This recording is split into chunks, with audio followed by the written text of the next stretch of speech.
Самсаны енді осылай жасап көруге кеңес беремін. Ортасына ешқандай сары майды жағып отырудың қажеті жоқ. Ең алдымен қамырымызды дайындаймыз. Ұнымызға дәміне қарай аз ғана тұз, зәйтүн майы, бір жұмыртқа және де бөлме температурасында тұрған сүт, су қосып, жұмсақтау қамыр елеп дайындап аламыз. Дайын болған қамырды теңде 2 бөлікке бөліп 15-20 минутқа тындырып қоямыз. Жақсылап тынған қамырымызды жұқалап, түп-дөңгелек етіп жайып дайындап аламыз.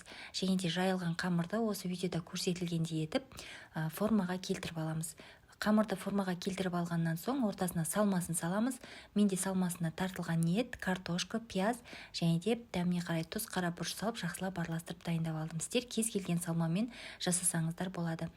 Салмасын салып болғаннан соң видеодағыдай қамырымыздың бетін жауып шығамыз және де қолымызбен осылай формасын шығарып, пышақтың көмегімен кесіп аламыз. Өте оңай және де тез арада дайын болады. Барлығын жасап болғаннан соң пергамент қағаз төселген формамызға салып, бетіне жұмыртқаның сары уызын жағамыз.